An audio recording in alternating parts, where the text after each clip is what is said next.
తెలుగు రాష్ట్రాల్లో నెలకొన్న వర్షాభావ పరిస్థితులు అన్నదాతలను తీవ్ర ఆందోళనకు గురిచేస్తున్నాయి.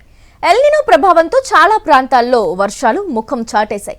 జూన్ నెలలో నమోదైన లోటు వర్షపాతం అన్నదాతలను ఆందోళనలోకి నెట్టింది.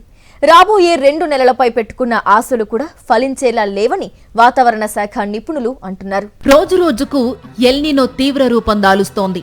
రుతుపవనాలపై దాని ప్రభావం స్పష్టంగా కనిపిస్తోంది. దేశమంతా 80% మేర రుతుపవనాలు వ్యాపించినా వర్షాలు మాత్రం అంతంత మాత్రంగానే పడుతున్నాయి. ద్రోణుల ప్రభావంతో కొద్ది రోజులు వానలు పడినప్పటికీ తరువాత మళ్లీ అసాధారణ పరిస్థితులు కనిపిస్తున్నాయి. 4 నెలల రెయినీ సీజన్లో జులై, ఆగస్టు నెలలు చాలా కీలకం. ఈ ఏడాది సాధారణం కంటే తక్కువ వర్షపాతం ఉంటుందని కేంద్ర వాతావరణ శాఖ అంచనా వేసింది. జూన్లో 94.6 మిల్లీమీటర్ల వర్షం కురవాల్సి ఉండగా 72.3 మిల్లీమీటర్లు మాత్రమే నమోదయ్యింది. ఇది సాధారణం కంటే 23.6% తక్కువ. ఆంధ్రప్రదేశ్లోని 28 జిల్లాలకు గాను 14 జిల్లాల్లో వర్షాభావం నెలకొంది. మరో 12 జిల్లాల్లో సాధారణంగానూ 2 జిల్లాల్లో సాధారణం కంటే ఎక్కువగానూ వర్షపాతం నమోదయ్యింది.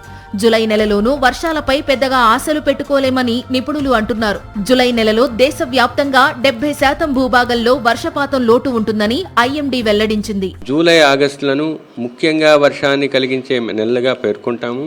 ఈ సంవత్సరం ముందుగానే భారత వాతావరణ శాఖ తన లాంగ్ రేంజ్ ఫోర్కాస్టింగ్ వ్యవస్థ ద్వారా వర్షపాతం దేశం మొత్తం మీద సాధారణం కన్నా కొంచెం తక్కువగా ఉండే అవకాశాన్ని ముందుగానే సూచించింది.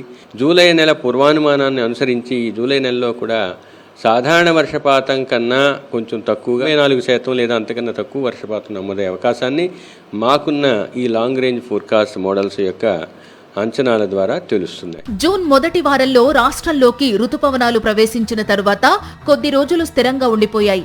ఆ తరువాత నెమ్మదిగా కదులుతూ జూన్ 15వ తేదీ కల్లా రాష్ట్రంలోని అన్ని ప్రాంతాలకు విస్తరించాయి. అయినా బంగాళాఖాతంలో అల్పపీడనాలు లేకపోవడంతో పెద్దగా ప్రభావం చూపలేకపోయాయి. రాబోయే 2 నెలల్లో ప్రతికూలత నమోదైతే ఈసారి పంటల విస్తీర్ణం గణనీయంగా తగ్గే ప్రమాదం ఉందని వ్యవసాయ రంగ నిపుణులు అంచనా వేస్తున్నారు. మరిన్ని అప్డేట్స్ కోసం ఛానల్ ను సబ్స్క్రైబ్ చేయండి. నోటిఫికేషన్స్ కోసం బెల్ ఐకాన్ పై క్లిక్ చేయండి.